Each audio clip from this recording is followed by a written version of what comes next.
हर 2 दिन पे विपक्ष अविश्वास प्रस्ताव लाएगा। ये पास हो गया ना तो सरकार गिर जाती है। अटल बिहारी वाजपेयी की सरकार गिरी थी। पूरे लोगों को दोबारा कहना पड़ता है हम मोदी जी के साथ हैं। वहां बोलना पड़ेगा उन लोग। अगर छोड़ दिया जाएगा ना,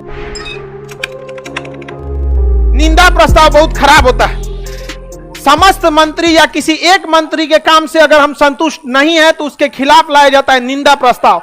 ये पास हो गया ना तो सरकार गिर जाती है। रीजन समझिए, पास होने के लिए 50% से ज्यादा वोट चाहिए और सरकार में वही रहेगा जो 50% से ज्यादा वोट है। मंत्री का मतलब होता है सरकार। मंत्रिमंडल का मतलब क्या होता है? सरकार। मंत्रिमंडल का मतलब सरकार। और अगर सरकार वही जिसके पास 50% वोट है, और निंदा प्रस्ताव भी वही ला सकता है जिसके पास 50% से ज्यादा वोट है। इसका मतलब अगर सरकार के खिलाफ 50% से ज्यादा लोगों ने प्रस्ताव पारित कर दिया और निंदा प्रस्ताव को पास कर दिया, यानी सरकार के पास 50% से कम वोट है, इसका मतलब दाल में कुछ काला है। अगर निंदा प्रस्ताव पास हुआ, इसका मतलब सरकार बहुमत खो चुकी है। सरकार बहुमत खो चुकी है और सरकार बहुमत खो देगी तो सरकार में रहने का कोई अधिकार नहीं है। समझ में आ गया कि नहीं आ गया? अच्छा, इसका एक और इसी से मिलता जुलता इसका भाई एगो, निंदा प्रस्ताव का भाई एगो धन्यवाद प्रस्ताव। देखिए, जब बुराई कर रहे हैं तो तारीफ भी तो करिएगा ना। कौन सा प्रस्ताव? धन्यवाद प्रस्ताव। राष्ट्रपति जब अपना भाषण या विशेष अभिभाषण राष्ट्रपति जब अपना भाषण या विशेष अभिभाषण देकर जाते हैं तो उनकी तारीफ किया जाता है, क्योंकि राष्ट्रपति का भाषण मंत्रिमंडल तैयार करता है। और वो राष्ट्रपति अपने भाषण में क्या कहते हैं? मेरी सरकार इस बार विद्यालयों पे ध्यान देंगे, मेरी सरकार स्वास्थ्य व्यवस्थाओं को ध्यान से रखेगी, यानी उस सरकार की तारीफ करेंगे। तो धन्यवाद प्रस्ताव के बाद इसे पारित करना होता है कि हम राष्ट्रपति के प्रस्ताव से खुश हैं और हम धन्यवाद देते हैं। तो धन्यवाद प्रस्ताव भी कितना %? जो पक्ष में होगा वो तो वोट करेगा, हाँ बहुत अच्छा भाषण दिए राष्ट्रपति साहब, और जो विपक्ष में होगा वो नहीं देगा। अगर यह राष्ट्रपति का अभिभाषण धन्यवाद प्रस्ताव द्वारा 50% से कम वोट पाता है, इसका मतलब सरकार अल्पमत में आ चुकी है। अब सरकार का दिन जाने वाला है।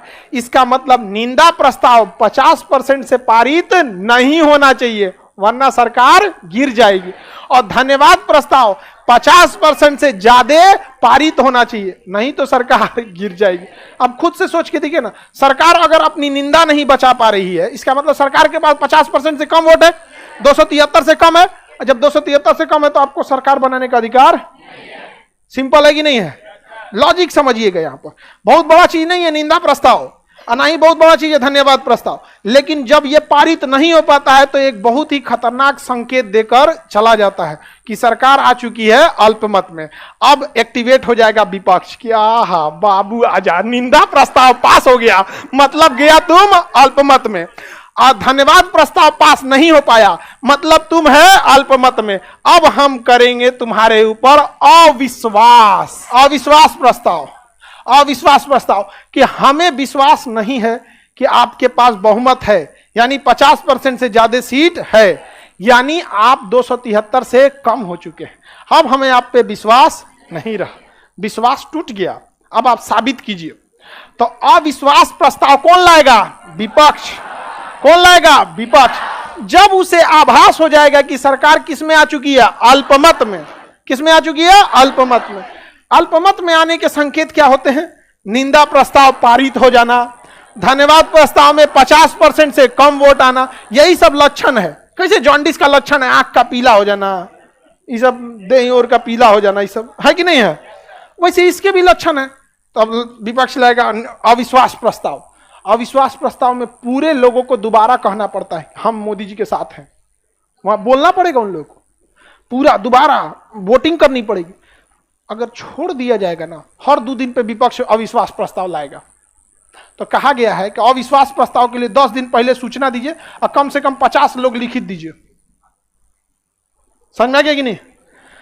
अब तो गया झमेला, क्योंकि अगर 50 आदमी लिखित देगा बिना मतलब का, तो सरकार तो अपनी सीट बचा लेगी।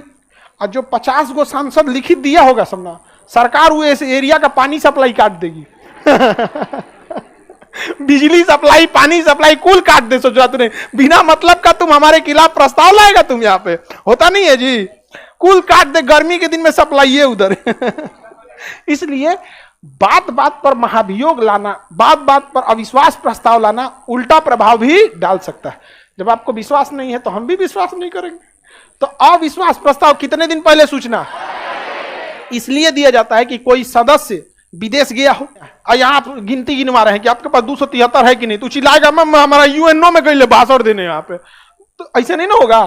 तो 10 दिन में सबको बुला लिया जाएगा, आइए आइए यहाँ गिनती हो, तो यहाँ पे तो गिनती हो जाएगा। अविश्वास प्रस्ताव समझ में आ रहा है कि नहीं आ रहा है? किसी को दिक्कत? इसके जवाब में सरकार को देना होता है विश्वास प्रस्ताव। कौन सा?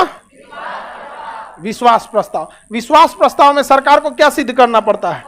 बहुमत। बहुमत कितना होता है? 50% से ज्यादा। वर्तमान में कितना है? 273। इसी को हम लोग बहुमत कहते हैं, इसी को विश्वास मत कहते हैं, इसी को फ्लोर टेस्ट कहते हैं। क्या कहेंगे? Floor test. समझ में आ गया कि नहीं आ गया? किसी को कोई दिक्कत?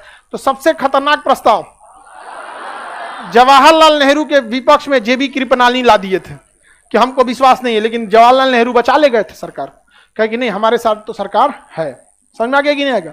क्योंकि जब देश नया नया आजाद हुआ था ना, तो कांग्रेस को पूरा बहुमत था, जिसके रीजन भी थे। क्योंकि देश में ने इतनी गुलामी देखी थी कि पहली बार जब देश के लोगों को लगा कि हम कहीं भी घूम सकते हैं बिना पूछे कुछ भी, तो लोगों को लगा कि वाह बहुत अच्छा है। अब हम लोग की जरूरतें बड़ी हो गई हैं।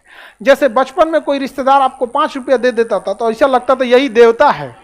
निंदा प्रस्ताव में भी सरकार जाएगी, धन्यवाद नहीं पास हो गया तो भी जाएगी। सरकार को विदाई करने के लिए अविश्वास। अविश्वास अटल बिहारी वाजपेयी की सरकार गिरी थी अविश्वास प्रस्ताव। समझ में आ गया कि नहीं आ गया? 2 बार सरकार गिर गई थी अविश्वास प्रस्ताव से। आगे बढ़ जाए तो पहला अविश्वास प्रस्ताव जेबी कृपलानी ने लाया था नेहरू के खिलाफ। 10 दिन पहले सूचना कम से कम 50 लोग। ये जानबूझ के इसलिए रखा गया है कि बात बात पे कोई भी अपना ना ले आए। बिना बात बात पे आप सरकार के खिलाफ ले जाइएगा, बार बार मोदी जी के खिलाफ अविश्वास प्रस्ताव ले जाइएगा। समझ में आई? फिर दिक्कत आप ही को होगा। हाँ, अरे आपका जिला का तो व्यवस्था हो जाएगा वहां पे। दूसरा राज्य घोषित हो जाएगा। बात बात पे अविश्वास प्रस्ताव थोड़ी लाया जाता है। किसी को कोई दिक्कत नहीं है? प्रस्ताव समझ में आ गया?